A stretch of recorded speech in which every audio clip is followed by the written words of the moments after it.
I want to officially welcome you to this wonderful seminar conference organized by the Think Christ movement. Think Christ movement is an empowerment movement that's focused on empowering people to achieve success through the principles of Christ. Our goal is to help awaken the greatness within each individual and to help people live in an effective, sustainable, and result-oriented life with a Christ-like mentality. Think Christ movement stands for possibilities and greatness. It's our belief that every soul on earth has the potential to be great and to live a purposeful life if they get access to the right information and knowledge on how things work. The founder of Think Christ movement is Pastor Francis K. Dogbachi. Can we give it up for him? This is the second edition of this conference, and we can testify that it is doing amazing things in the lives of our participants. Mr. Francis is the host of the Mentorship, Entrepreneurship, and Networking Conference.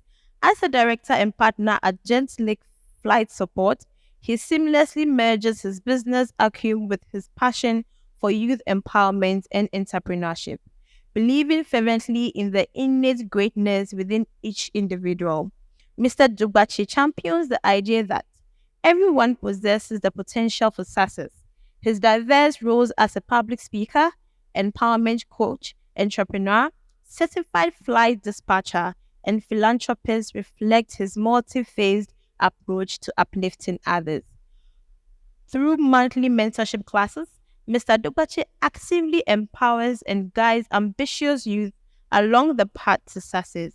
His unwavering commitment to unlocking the potential within each individual underscores his tireless efforts in making a meaningful difference in their lives. Ladies and gentlemen, help me welcome the host and the founder of Think Christ movement, Mr. Francis K. Dogbachi. Thank you very much. Please, we can have a seat.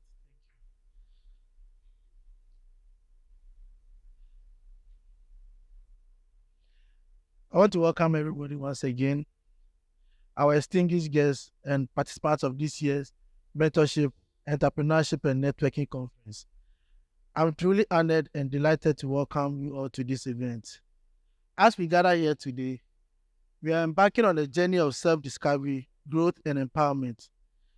This conference is not just another event, but a platform for us to come together, learn from the experience of great minds doing great things in our society, in order to empower ourselves and create positive change in our lives and communities.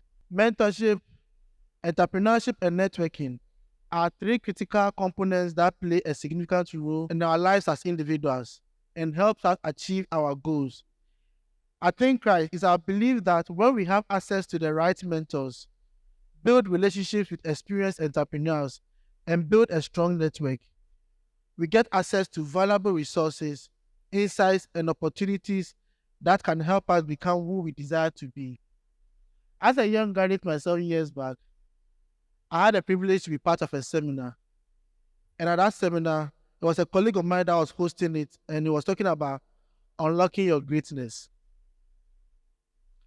At the end of the seminar, he asked each and every one of us to read a book. And the title of that book was The Richest Man in Babylon. So that evening when I went home, I took the book. He sent out a PDF version of it, read it, and after reading it, took keynotes. And all the things that the speakers at the seminar shared with us, I reflected upon it. And that was the beginning of my entrepreneurship journey.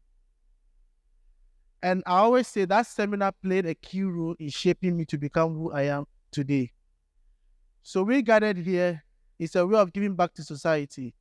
If a seminar was of benefit to me and helped shape me to become who I am today, then I believe that seminars will also help shape the future generations. So that's why we put together the Mentorship, Entrepreneurship, and Networking Conference to have key speakers share with us their journey.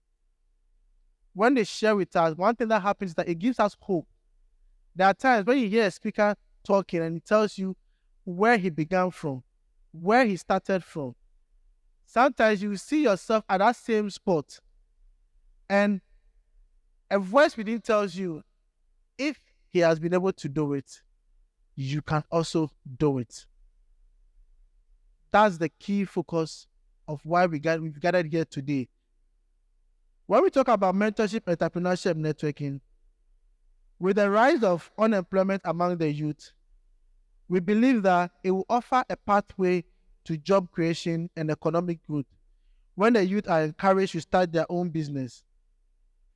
Entrepreneurship empowers the youth to take control of their future and build a more prosperous and suitable society for future generations. However, empowerment is not a one-time affair. It's up to us to cultivate the spirit to develop the greatness within us. After the seminar, we owe it to ourselves to keep developing.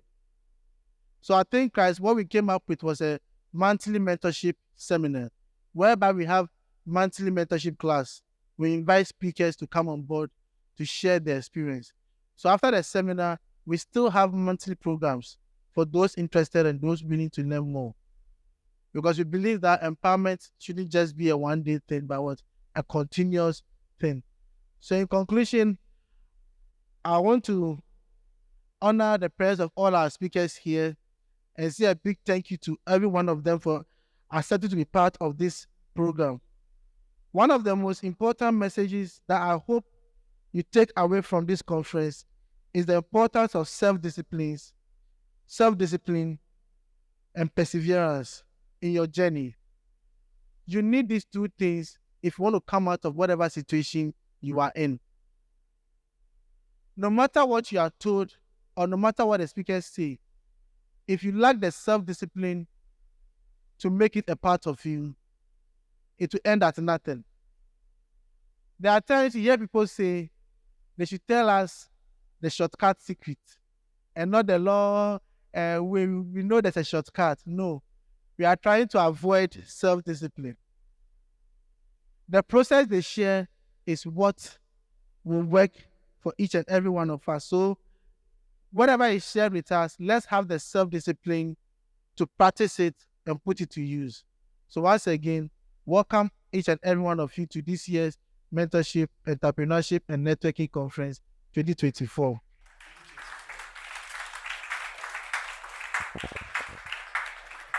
Thank you so much, sir, for giving us this opportunity to network and to learn. Well, can we clap for him again?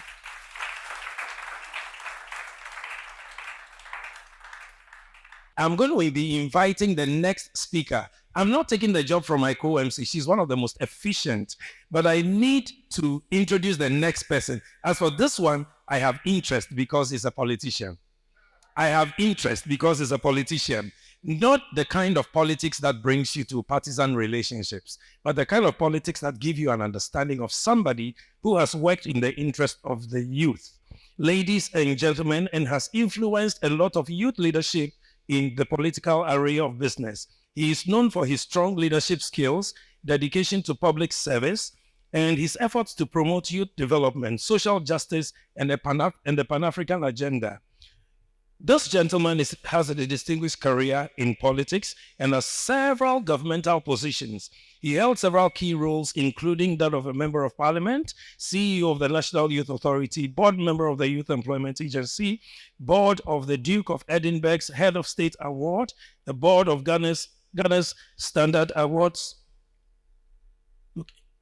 Ghana Standards Authority Anti-Bribery System, among others, and a member of the 2012 Presidential Inaugural Committee, among others.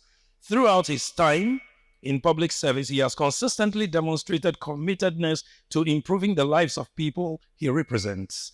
He is the first member of parliament in the Fourth Republic to successfully sponsor private members' bill. He is equally a recipient of the 2019 Most Awarding MP Award by the National Students Association for his support of the needy but brilliant tertiary education students.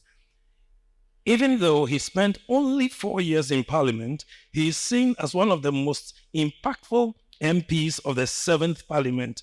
This honorable member dedication to public service extends beyond his political career. He has been actively involved in charitable and philanthropic causes, supporting various initiatives aimed at poverty alleviation, community development, environmental sustainability.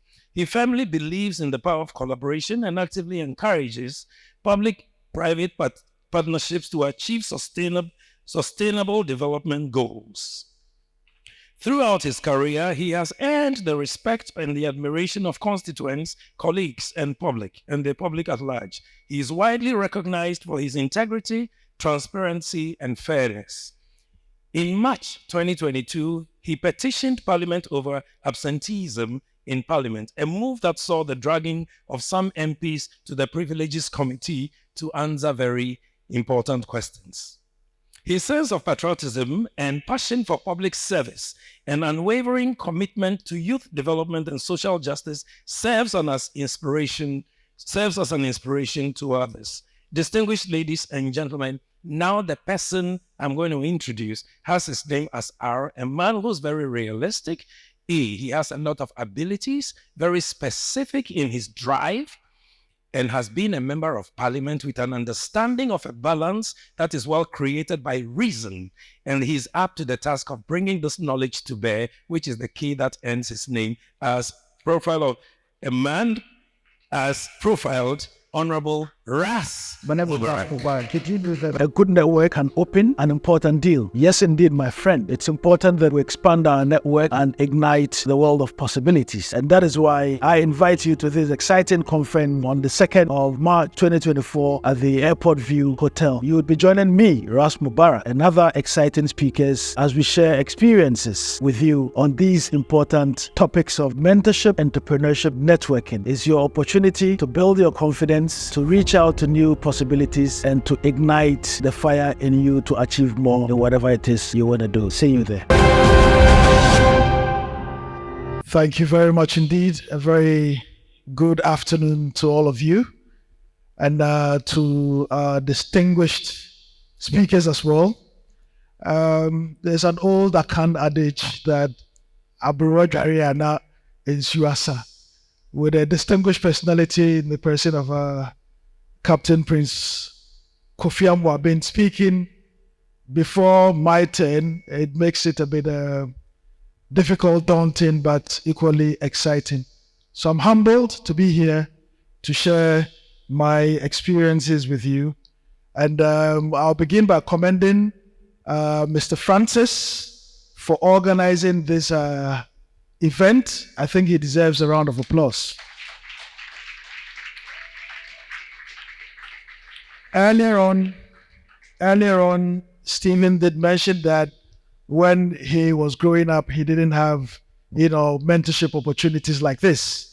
And I think for persons my age and older, this resonates with all of us. So for you young persons who happen to be here, I think it's a very unique opportunity that you have to advance your careers. And this being Ghana Month, let me say big ups to everyone who is wearing anything Ghana.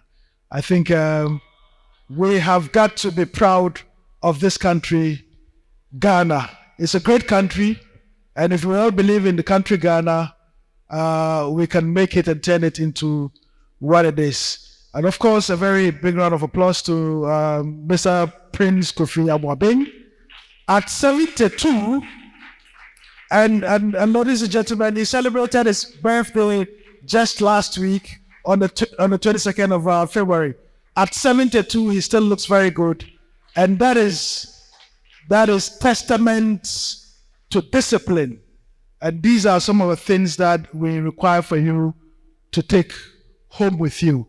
So it's not just about succeeding in whatever endeavor that you're interested in, but how you even look after yourself. So that is very important. Now, before I begin my presentation on building bridges to success, mastering networking and communication skills, I'm going to share a story with you.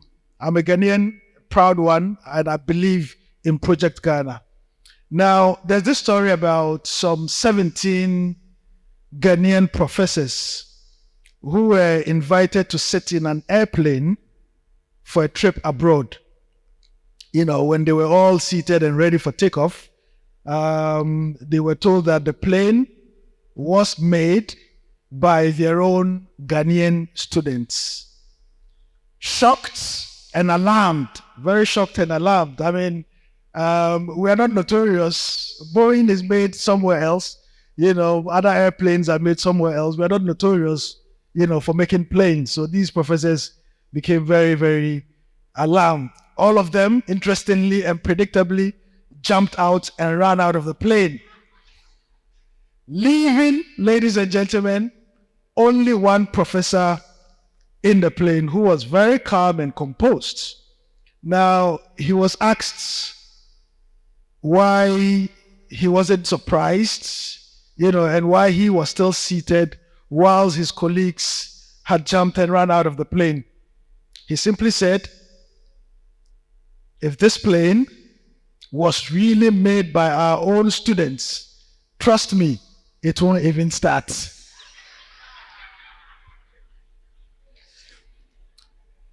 This was the response of the professor. Now, this story, even though fictional, sums up how cynical we have become as Ghanaians, how we are all supposed to be involved, like the professors, in building our motherland, yet renege on our responsibilities, yet expecting Project Ghana to be great and strong as envisioned by our forefathers. So I keep telling everyone, if I were to go and come back again, I would still want to be a Ghanaian, because even though Ghana is not perfect, Ghana is a great country, and we all should be proud in that. Now, that said, my presentation is on, could you go back a bit? Just a second to the slide. Building bridges to success, mastering networking and communication skills. So I would share a few thoughts with you. Give you some definitions and personal experiences. Let's go to the next slide. I'll look through the definitions, the power of communications, who forms your network, Dunbar's theory. It's a very interesting theory. Importance of networking, how to grab attention, and how to build networks. The big question that I would like to start with is, did you know that even the goldfish has a longer attention span than you and I? I don't know if you all know that, but that is a fact. And the other fun fact is that 70% of employers use social media to screen candidates during hiring processes. So for all of you young friends gathered who use your social media handles to twerk and do all manner of things, your next employer could be looking at the sort of things you put on Twitter, TikTok, etc. Now, so we define networking as a supportive system of sharing information and services amongst individuals and groups having a common interest. This is a dictionary definition.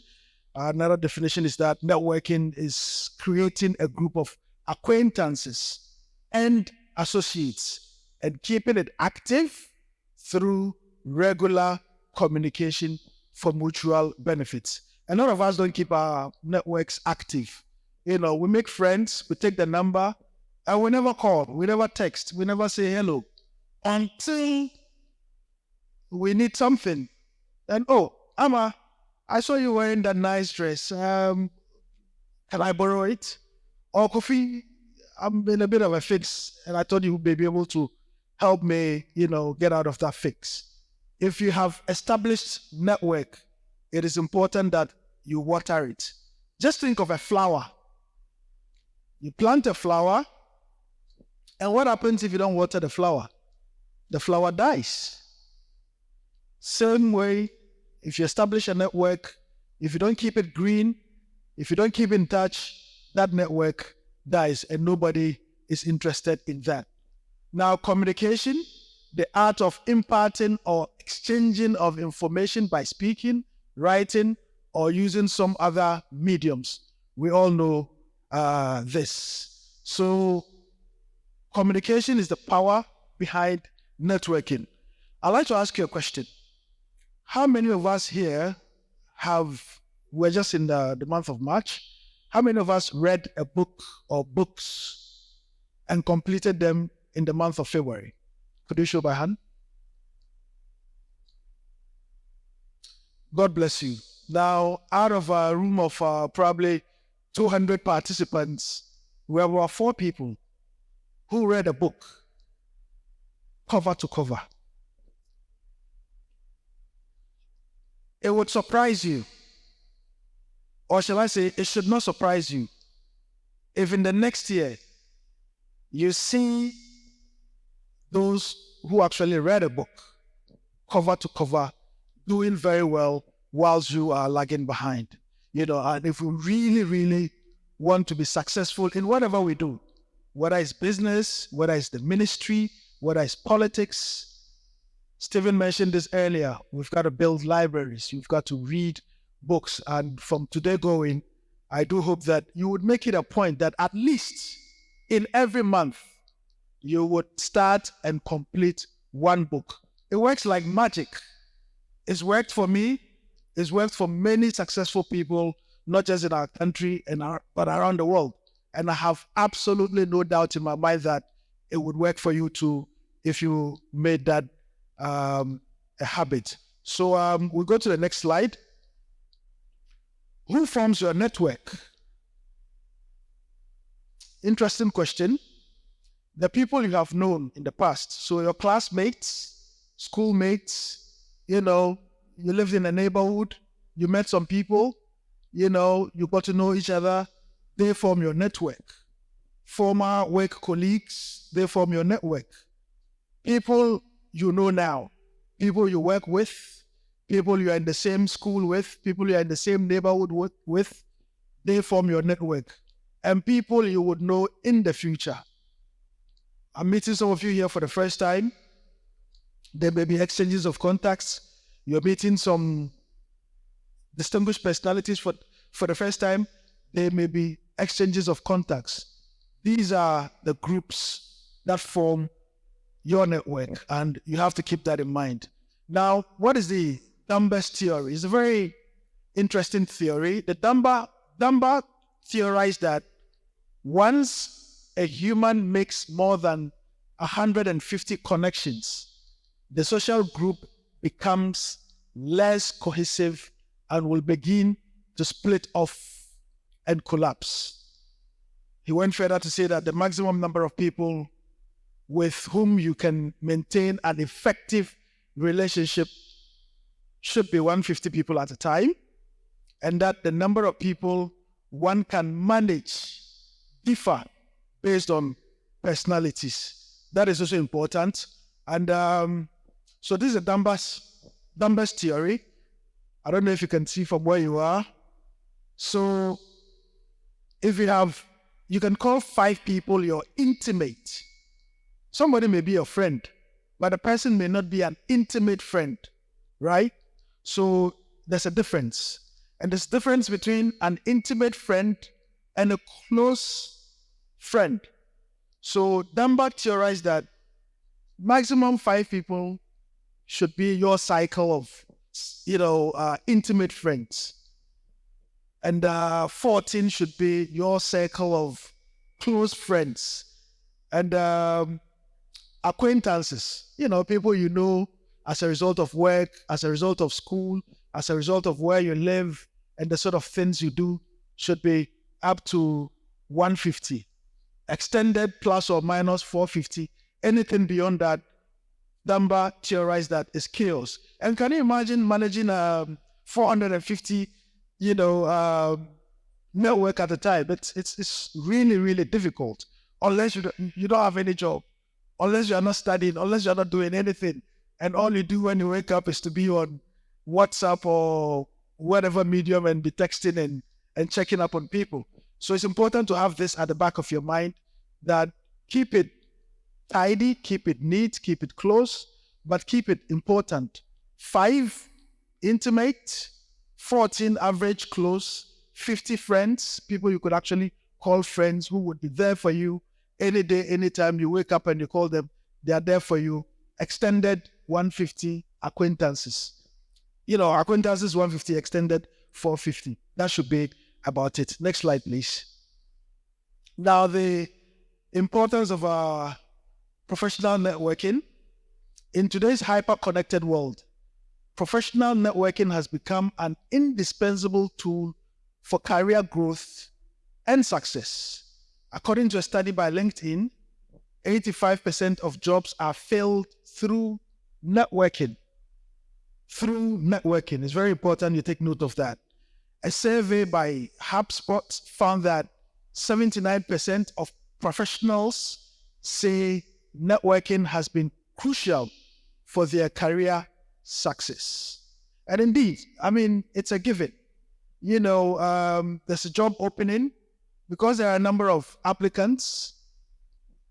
I'm sure many of you have seen the number of people who have lined up for security jobs whenever they are recruiting people in the army, whenever they are recruiting people in the police, whenever they are recruiting people in fire service, immigration, etc. People even sleep at LWAC just so that they can be in front of the queue the following day. If you have a solid network, you wouldn't have to go and sleep there. I'm sure one phone call should be able to open, important doors. And that is why networking is very, very important. A study by Career Builders revealed that 70% of employers use social media to screen candidates during hiring processes. And I'll give you a practical example. So 6 years ago, I was still a member of parliament. I had applied to travel to the States with my spouse on a private visit. So the protocol officer from parliament sent all my details to the US Embassy. And then they requested for my social media handles. They wanted to see what I do on social media. I have very strong views on a lot of things, especially political. And for those who are Westerners, persons like myself have become controversial people for them. So they wanted to see whether I have said anything on social media, on Twitter, on Facebook, that may not have sat well with their interests. Lo and behold, nothing I said was far from the truth. And so, long story short, they issued the visas for me, my kids, and my wife. And even though as a sitting member of parliament, they had even issued the visas to my wife and kids. And after a month, before they issued my visa, because they were going through what I put out there on social media. Now, I shared this with you to caution you that we have to be very careful. The things we put out there, you might think, oh, they are for fun. You're half naked on social media. You are insulting elders. You are being rude. Someday, somehow, there may be a very big opportunity for you, and your employer would comb.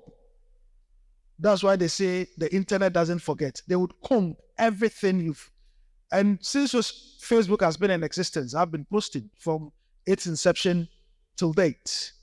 So imagine somebody going through all my posts over the years. And as young people, we want to be successful. And so we should use social media as a very positive tool for growth, for networking as well, and for sharing positive stuff. And this should tell us that we need to be very, very careful. The other day, the Ghana School of Law I don't know whether they scrapped that decision. I don't remember vividly, but there was a point about fresh students submitting their social media handles before admissions. Ghana School of Law. I mean, this is happening in foreign universities. In foreign universities, professors have lost their jobs. And many of you know this. I think there was a black woman at Harvard who lost her job for over some things she had said in the past. So I can't overemphasize on this point enough. We need to be exceedingly careful. Unless you are somebody like me who believe in Ghana, who would not miss not getting an opportunity to travel abroad. If I go to apply for a visa and they say they won't give me, there are over 170 countries around the world. So if an European country would not give me a visa because I am strongly opposed to, activities of LGBT in Ghana, so be it. There's Asia, there's Africa, there's plenty places to visit, but for young people starting up, you need to be very, very careful. And that is why I'm spending a longer time emphasizing on this. Now, who are you and who are you engaging? There are three types of people in a network value chain we all need to be aware of. There are those who are directly connected to many people. They are socially active within an organization. They tend to know everyone. The plug, as Gen Zs call them, they are the plugs. Generation Z calls them the plug. Now, these people may not be the bosses, but they are in school or in an organization, but they know what is happening and they know who to point you to see if you need something very important. In any network, you need to look out for these people, whether it's your place of work, whether it's school. It's very, very important. Then you have the gatekeepers. The gatekeepers hold the key to specific people. So the gatekeepers are like, if you like, personal assistants. The president's scheduler. There's somebody who schedules appointments for the president. That is his job. It's called the scheduler. So if somebody wants to see the president or somebody wants to meet the president or the president is going somewhere, if it's not in his book, forget it. So you may go to the president and the president will say, come and see me tomorrow. If it's not captured in the scheduler's, diary, you may come, but you may have to wait a long time, to see the president. Those are the kind of people, the gatekeepers, the personal secretary, the personal assistant. If you are connected with them in the school, in the place of work, they can help get things around. And then the pulse takers. Pulse takers are indirectly connected to a great number of people. They tend to have their fingers on the pulse of an organization, but they are silent weapons. So when I was in Parliament, as a first-term MP, 2017 to 2021, I was the only one who could get a minority leader in my house to have lunch or dinner. I was the only one who could get Oseche Mensah Bonsu, majority leader, to my house to have dinner. I was the only one who could get the Speaker of Parliament to my house to have dinner.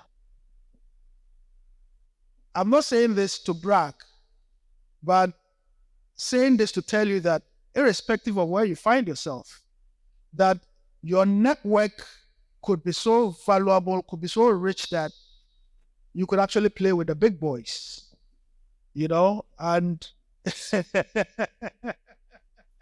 and it is important that you carry yourself in all humility. You carry yourself as a decent person, somebody who wants to learn. And if people trust you, if people get to realize that you are an asset, they will tend to take you seriously, even if you are the smallest person in the room, and so don't lose hope.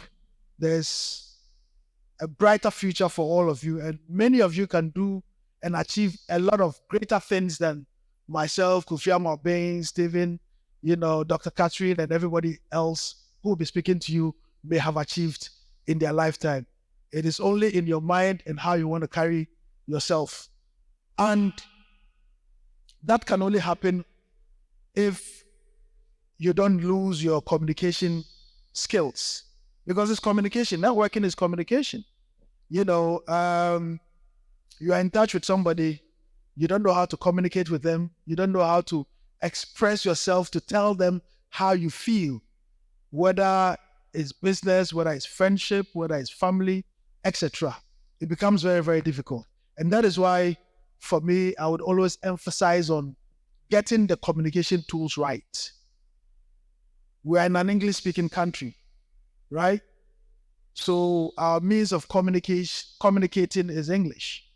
And so if you don't have it at your fingertips, even if you met the most successful person in Ghana, it becomes difficult to, do business because you can't express yourself in a manner that you are expected to express. Let's go to the next slide. Grab attention. You could meet a very important network. You have 1 minute to impress that person. 1 minute. And that 1 minute is make or break. Maybe you are a student. Say the sitting president visits your school. He's shaking the hands of students, and you are lucky to be in the front row, and he shakes your hand. What do you say to the president?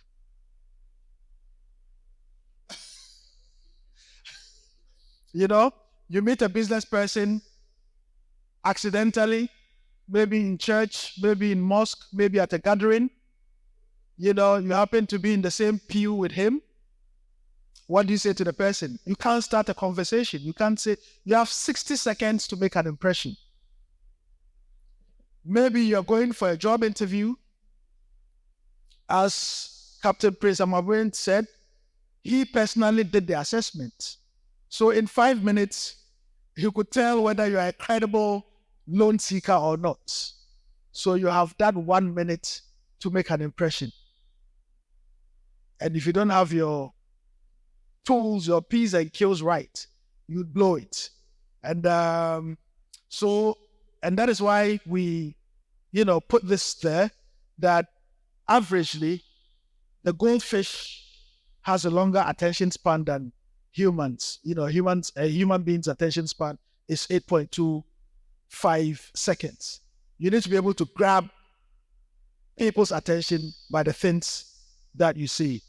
And anytime you get a minute with people, you grab their attention to be clear, to be concise, to be very interesting.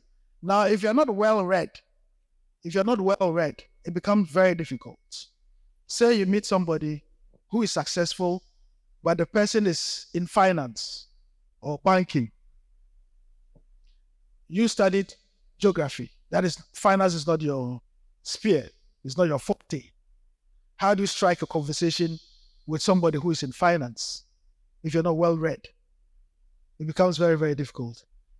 And you get to read by buying your own books, by borrowing books, by going to libraries. For those of you who are familiar with Kumasi, I used to live in a neighborhood called Sepeti Boom, Kumasi Academy, for those of you who know Kumasi Academy. And sometimes I would walk to Edum. They have a book stand there. It was the only place in Kumasi you could get all the good books, all the latest magazines. It's right under GT, for those of you who are very familiar. Look at the distance. All the way from Sepeti Boom to Edum and back. And that's over 3 kilometers journey just to get a book that I'm interested in. Sometimes focus on Africa, a summary of what is happening within the continent of Africa. I would walk just to get a copy of the latest BBC Focus on Africa magazine. That is how much time people like myself have put in building ourselves. And we would wish that you, the next generation, the future of our country, would imbibe these habits into yourself. So it's very important. And you should capture who you are, what you do, and why you are here, and why the person you're speaking to should care. I mean, somebody is very successful. Ordinarily, he may not take interest in somebody who's just out of the university, who's just starting up, you know. How do you capture that person's attention? How do you tell them who you are, what you do, and what you're looking for from them? 1 minute, maximum 3 minutes, you should be able to encapsulate all of that. So how to build networks, enhancing your network, very, very important. Now, you have to define your network goals. Me, I sleep politics. I breathe politics. I know what is happening in every country. I know which economies are doing well and which are not doing well. That is my area of interest. It doesn't mean I'm not interested in finance and banking. It doesn't mean I'm not interested in football or golf, you know. So you want to be a bishop. You want to be a professor. You want to be an academic. You want to be the next rich person in Ghana, an entrepreneur. That is what you want to do, right? You've carved a niche for yourself. You've defined what you want to do. So who do you get in touch with that can coach, that can guide, that can mentor, that can lead you to achieving that goal? If you speak to me, I may be able to say a few things, but I will speak politics and talk to you about leadership, you know. But there are people who've done it business-wise, who've been very, very successful, and who could better tell you how to manage yourself, your lives, and how to become a successful entrepreneur than myself, you know. So that is what the first, paragraph is all about, defining your network. And it says that a survey conducted by Forbes found that professionals who set networking goals are more likely to achieve career success. All the people I speak to, majority of them, whether, in Ghana or globally, are people who are into politics, in leadership. That is what I want to do. So when you come to my house, I have about 200 books written by politicians. And you can talk about all the successful politicians of the last 50 years. 200 memoirs. That is their personal stories as leaders. So I'm reading this book. I'm understanding what goes into their minds as politicians, how they are addressing critical issues. So that tomorrow when I find myself there, I wouldn't fumble. It wasn't for nothing that when I went to Parliament, for the first 4 years, I became the first member of Parliament in Ghana in the Fourth Republic to sponsor a private member's legislation. Many people have been in Parliament 20 years, 25 years. It's never happened. That is my legacy. Till eternity, you can't take it away from me. I prepared for it. I read. I labored. I toiled. I spent sleepless nights. And I believe if you set your goals right and work at it, you can have that done. So identify your targets to effectively build your professional network. Identify networks and communities that align with your interests. If you are a fan of football, maybe if you go and watch motor racing, you might be very bored. I get people are excited about rugby and American football. I'm like, really? I'm not interested. So find out where your areas of interest are, align properly, identify. Those are the communities. You want to be the best KPMG accountant in Ghana. You want to be the top-notch engineer in Ghana. These are all things that are possible. Identify that network.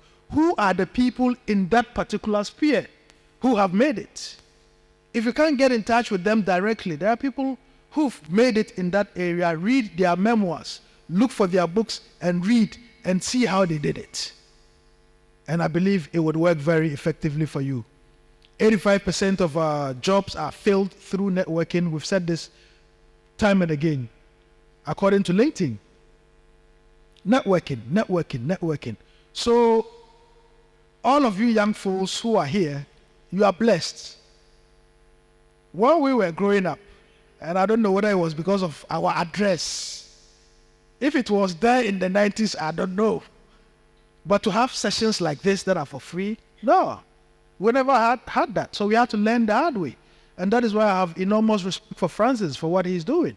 And I think whatever you learn from here and elsewhere, you should also endeavor to share, this knowledge. That is how you spread knowledge amongst your community.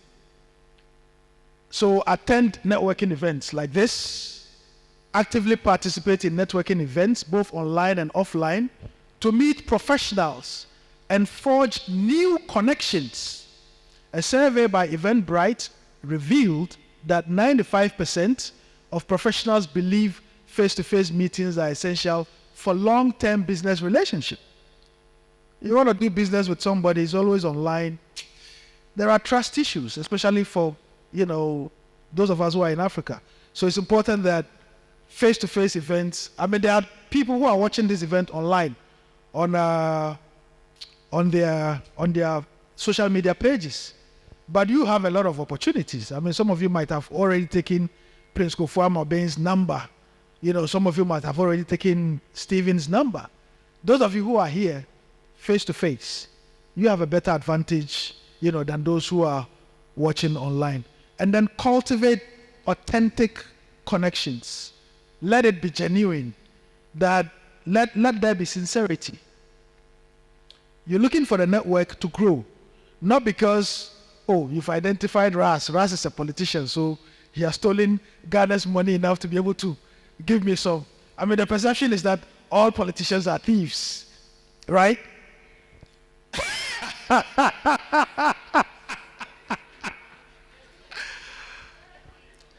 So you see, the 95% of politicians or the 98% of politicians make the rest of us who are patriotic and love our country look very, very bad. But let your intentions of networking be genuine. Don't take Kofi Amaben's number because he was, CEO for UT Bank and so he will solve your financial issues. No. He has something that is worth more than money. Experience. What is here is worth more than money. And so if you apply yourself diligently to it, you realize that it may benefit you a lot. A study by Harvard Business Review found that trust is the foundation of successful professional relationships. 65% of business professionals agree that personal relationships are key to business success, according to a survey by American Express. Mentorship. Identify experienced professionals who can serve as mentors or advisors to provide a guidance and valuable insights. Okay, this is exceedingly important. It's been said time and again. Social media, you keep your online presence professional. A word to the wise is in the north. Keep your online presence professional so that when Stephen sees an opportunity and is looking for some young person to say, who can best fit this job? It wouldn't be you who spends a lot of time, doing all manner of funny stuff online. It's very, very important. And then volunteerism. Today, a lot of us young people don't want to volunteer. We have lost our sense of volunteerism. I tell you what, I got my first job volunteering for the Ghana Broadcasting Corporation. In 1997, when I applied, and before that, I had always wanted to be on radio. So I would ask for opportunities. They would tell me there is no vacancy. There's no vacancy. Every time there's no vacancy. Meanwhile, recruitments are going on. There's no vacancy, but recruitments are going on. I used to live in Tamale. I was born in Tamale, actually. So one day, I don't know whether it was inspiration or whatever, I went to the station and said to one of the managers, even though you are not recruiting now, you are not recruiting, there's no vacancy. I beg you, I want to come and work and give you whatever services that I can offer. I want to come and learn and work with you. Then he said to me, young man, I haven't seen anything like this since the 60s or 70s. This is a very old man. He's probably retired by now. You know what? We would be recruiting next week. So you come. Your name may not be on the list, but I'll fix you. It happened to me. The person who said this to me, he's still alive. For those of you who are from Tamale or know Tamale, his name is Ahmed Bako Alasan. He has one of the nicest voices on radio. He retired over 20 years ago, but he's still alive. He said, come, I like your spirit. Imagine if I had gone with a sense of entitlement. I mean, recruitment, why should I go and volunteer? Today we need no kofio, I have to pay transport and this and that. Why should I go and work for free? He would never have tipped me off that there's a recruitment next week, so I should come. Meanwhile, other people's children had been invited. And who are those who have been invited for interview? Rich people's children, politicians' children. This happened to me. This is 1997. When I first worked with the Ghana Broadcasting Corporation. So volunteerism is so crucial, you have no idea. I mean, what would you lose? What would you lose if you go and volunteer? In any case, when you go and apply for a job, what do they tell you? They ask you of work experience, don't they? How do you get the work experience? Somebody who's just graduated from University of Ghana Business School or from Cape Coast or wherever. How do you come by work experience if you've never worked? And anyway, as a former CEO of the Youth Authority, I've never believed in this concept of ask people for work experience. And I was always advocating and asking companies to employ people irrespective of zero experience. Because I always told employers that, you know what, these young folks may not have experience, but they have energy. They have imagination. They are creative. They may bring something on board that people with experience cannot bring on board. They are computer savvy. So at least give them a leg in the room. Some of them listen, it's working for some. Others too are still insisting on no experience, no work experience, no job. So you find yourself in a place like Ghana, where probably you don't know any politician or any big man who can help you get that dream job. If you don't go and volunteer for at least 1 year, get that experience, then you can say, I work with KPMG. It's in your CV. You got that experience. What they are asking as basis, you have it through volunteerism. So please, it's not always about money. The experience you would get from volunteering is invaluable. You can't quantify it. And it's important that at the moment that you are sitting at home, looking for a job, volunteer and do something. And I believe by the time you get your next job, you would have had enough experience to include in your CV. So in conclusion, you greet each acquaintance with an openness to learn more about that person, a willingness to help, and an offer to stay in touch. How did I get to know that Prince Kofi Amobin celebrated his birthday last week and was born on the 22nd of February 1952, and he's 72 years. You take an interest. You take an interest as a young person. You take an interest. There are a lot of people, they work in places that they can't even tell you about the companies they work for. They can't. All they know is their schedule. They don't know any other details. So for those of us who are younger, who want to grow, always take an interest and a willingness to help and an offer to stay in touch. So you keep the network green, you water it, it's like flower. That is how come, as a first-time member of parliament, I can get Chairman Sabosu to drive in the rain. As a matter of fact, and when I write my memoir, you'll see it. The last time he came to my house, it was raining. This was the majority leader of parliament, leader of government business. His post, he's a big man. And yet, for a first-time member of parliament, he can come to my house for lunch. I can get a deputy minority leader to come to my house for lunch. I can get a speaker of parliament to come to my house for lunch. I have watered the relationship. So I see them as my elders, as big people, but I have offered on many occasions to help, and I've done what? Offered to stay in touch. I mean, I call any of these people I mentioned, and if they are unavailable, in less than 2 hours, they will return my call. It's very, very important. Don't get in touch with Stephen because, only when you need a job. On Christmas, happy Merry Christmas, sir. How are you doing? How's the family?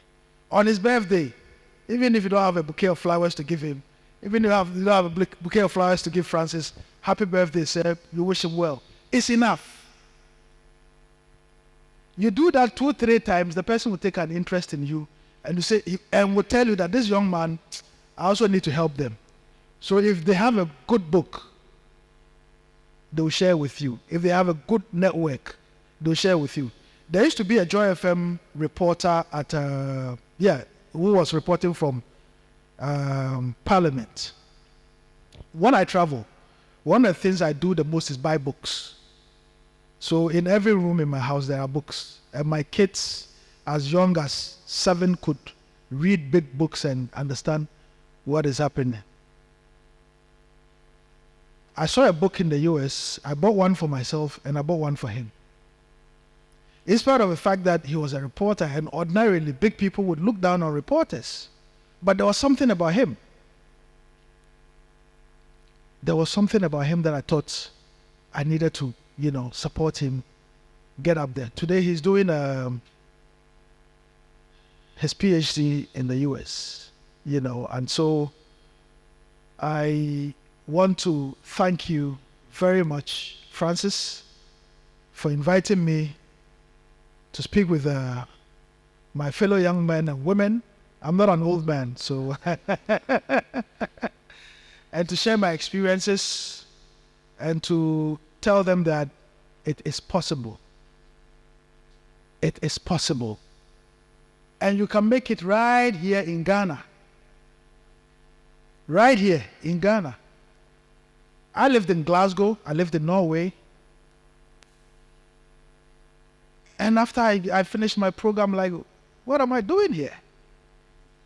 And when I said I was coming to Ghana, my friends thought I had lost my mind.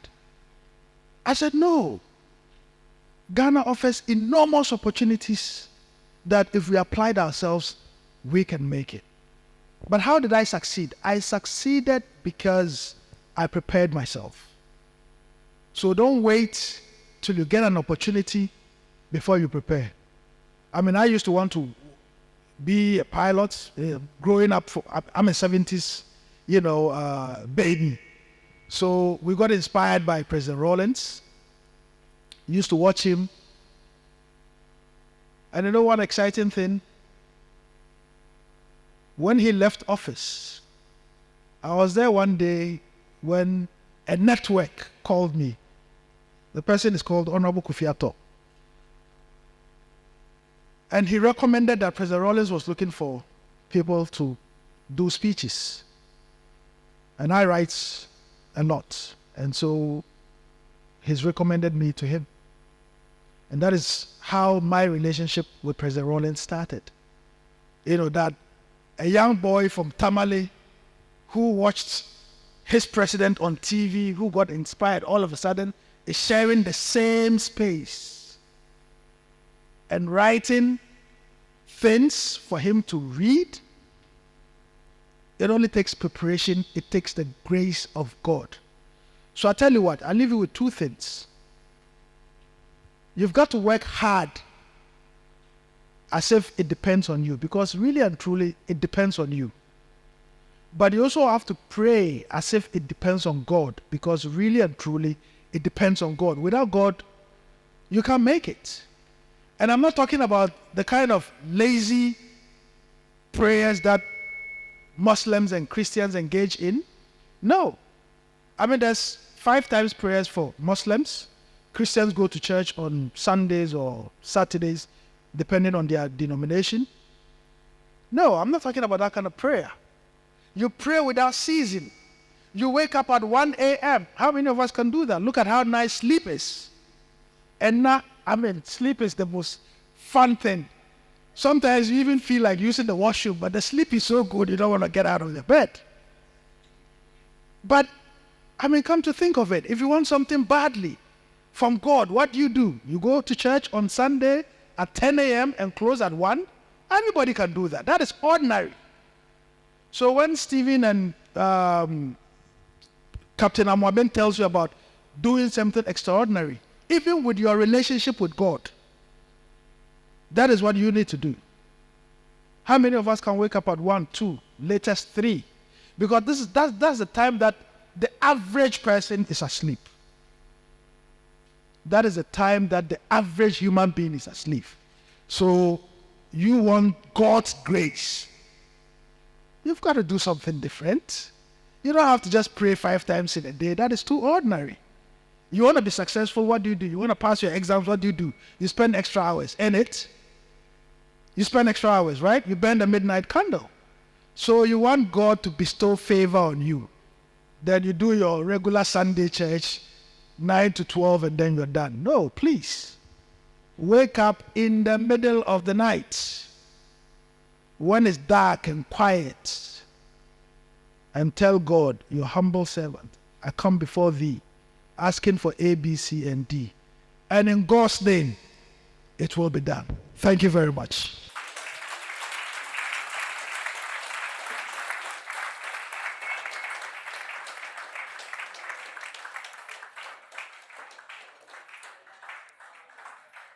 Thank you very much, Honorable Mubarak.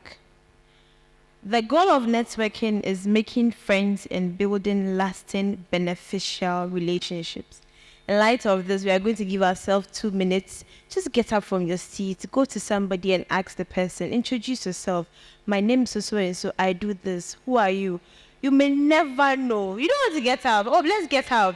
You may never know what that relationship will do for you one day.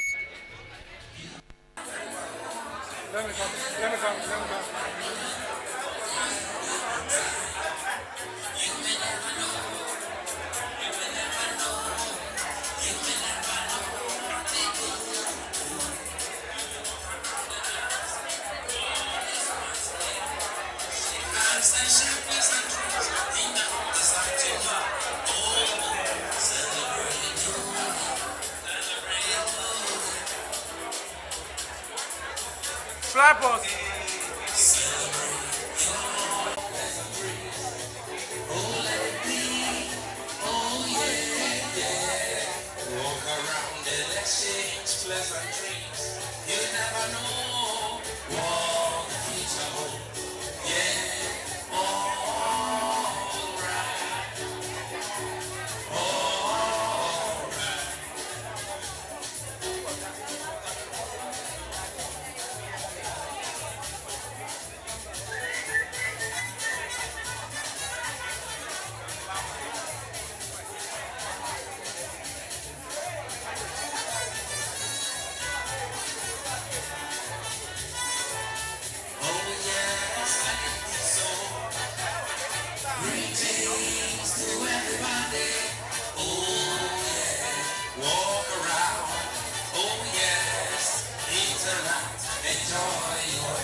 There's a student lady standing close to me, dancing on the rhythm. Reverend, Reverend, Reverend, Reverend, enjoy your day whilst we interact. Yes, oh yes, let the be and hallelujah. Enjoy your day. Oh yes, everybody in the hall, please shake hands and interact. Oh yes, oh yeah. Oh, let the day be right. Oh, let the day be right. All right, thank you so much. Can we settle down? We will take 2 questions for Honorable Mubarak. 2 questions. So if you want to ask questions, please can we see your hands? 2 questions. Okay. Okay. Thank you once again for the opportunity. Someone said, I always have a question. Well, because I came very prepared and I meant this program. Okay. To Honorable Ras Mubarak, thank you very much. And to MC, thank you for that 2 minutes break that we could network shortly. I just mentioned to Honorable that I think he was the best choice for the segment of the program.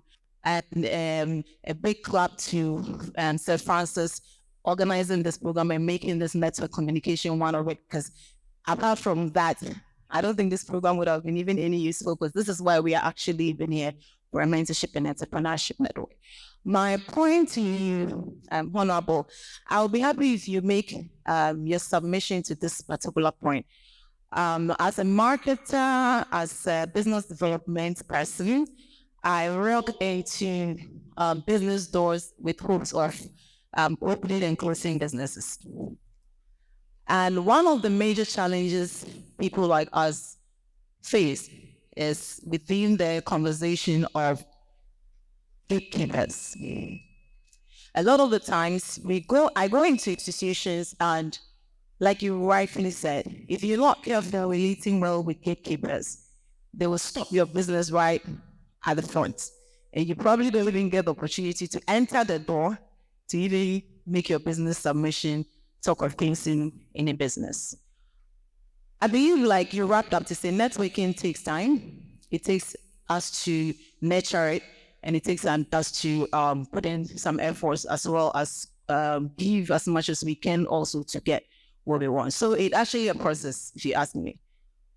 How do a starter or a startup marketer, a young marketer who has just started business and have to do business development and enter into companies, you may not know anybody there at the time.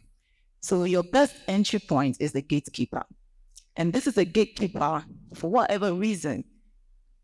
The bros give him the opportunity to do business. Now, let me be practical. I went to, I'm sorry, I'm going to call them Fun Milk. And I went there twice. And the third time, this lady kept stopping me, and all she kept saying is, do you have an appointment? Do you have an appointment? And I said, I do not know this procurement manager, but I need to speak to the procurement manager. Can you at least tell the procurement manager someone wants to see them? And I don't mind if she's not ready to see me now, but gives me an appointment at a time of convenience to come another time. I thought that was what the system is supposed to be. She wouldn't listen. So, as usual, as experienced as I am, I have my ways. I sometimes go to the car park and I'll stay there for a while, and I'll be looking around to see the branded cars that come in, or just my intuition work to somebody who comes to the car park and say, do you work here, please? I do that sometimes. And this is how I break my walls sometimes. So luckily, I did that. And fortunately, I spoke to someone who works at the production department. I think he's an accountant or so. And I said, sir, is there any formal way to book appointments with supposed managers here? Because this is my third time. And this security stroke front line person, she kept putting me off and kept telling me I need an appointment. I do not know this woman, but I want to meet her. So how do I go about it? He took my number and said, I'll get back to you. Unfortunately and very disappointing, I called him a couple of times. He too turned me off. So these are some of the conversations I think we need to be talking around networking. And this is what pushes some people to sometimes push the net to the extent where it become a bit illicit or unconventional and not acceptable. Because you know you have to get the business done, you have to get the job done, you have to get in. And these gatekeepers, because you don't well say A, say B, say D, it will just fail off somehow and you never get to do business. Does networking replace the system? Thank you. Good question. Okay. Hello, everyone. I stand on all protocols present today. My name is Muhibat, and thank you so much. Muhibat. Thank you. Thank you so much, Honorable Raz. I feel so elated and I'm so inspired from your presentation. Thank you once again. And I believe I've added so much knowledge to my plethora of knowledge. To reiterate, you made mention of water the friendship, make it green. So what happens when you try your best possible to water the friendship, but the energy is not mutual, it's not symbiotic, it's, the energy is not really equal. What do you do about that? And also to emphasize on who are you and who are you engaging with? Is it the plugs, the gatekeepers, and the pulse takers? Whom do you think in your own way, whom should we really connect with? Is it the plugs, the gatekeepers, or those who would give us the cake at hand? Thank you so much. Good question. Way about and Na. And let me start with Na's question. We have a system or a structure in Ghana where you give the Ghanaians some small job. Charlie, you go to embassies and you see how security people are embarrassing and harassing applicants. I mean, sometimes it's something else. So it's a real challenge. In some institutions, the gatekeepers would make life a living hell for you. And I don't know whether to say, unfortunately for you women, the person may see you as a threat. Threat to what? I don't know. But this is real. And a broad smile, some confidence. It can be your asset. It can also be your undoing. So you need to be careful how you go about it.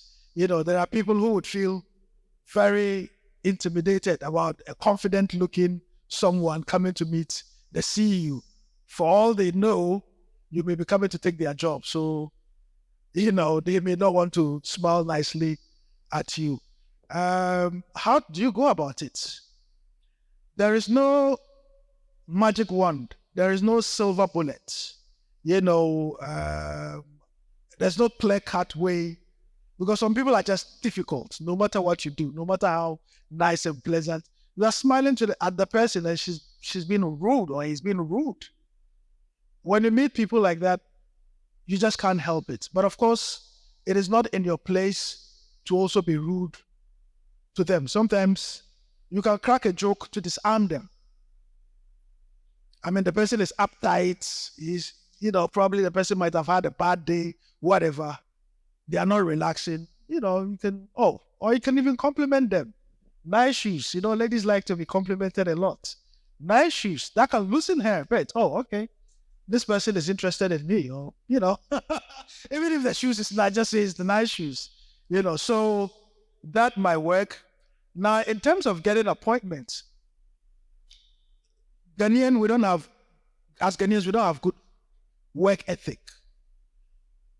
Anybody who wants to engage with a company ordinarily should be able to pick up a phone and call and get an appointment, or write a letter and get an appointment.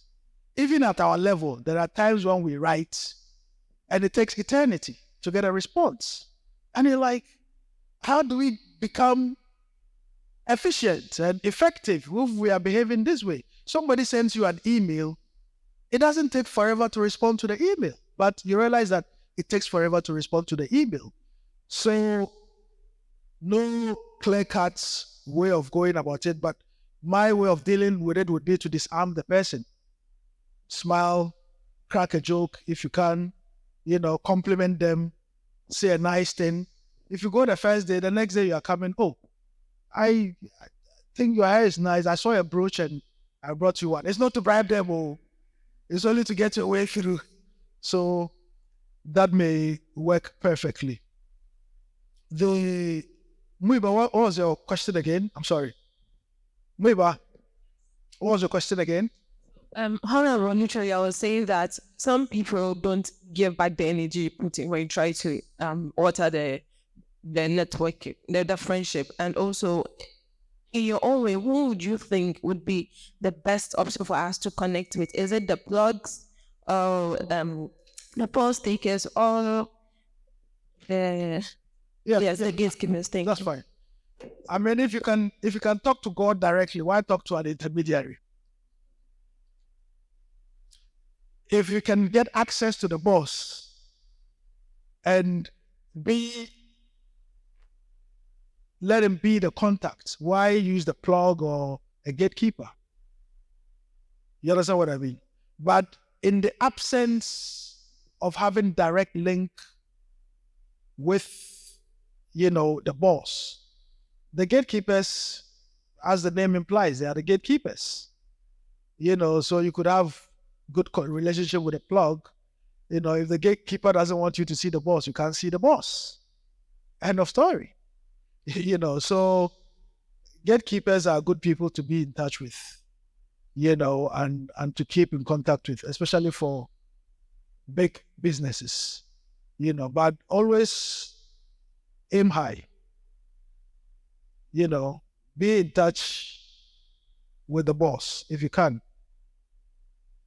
I get invitations to functions outside of the country. Sometimes the prime minister or the president is there. It's the president I want to shake hands with. It's the president I actually want to have word with and see if I can keep a relationship. And I've met a few around the world. So that should be your focus. That's why I emphasize that know what you're looking for. Is it just anybody you want to have a network relationship with? That's the question you should ask yourself. What are you looking for? And once you've been able to identify that, I'm sure the rest will fall in place easily. But it also comes with a depth of understanding. So by the time you get in touch with a company, you should have a well view of the company, where they have come from, their ratings, what is wrong with them, what is right with them. And sometimes you meet a boss. Oh, you made good profit last year. Congratulations. This is testament to your good work, because you've done your homework. So the bottom line is research, research, research. Nothing can beat that. Thank you very much.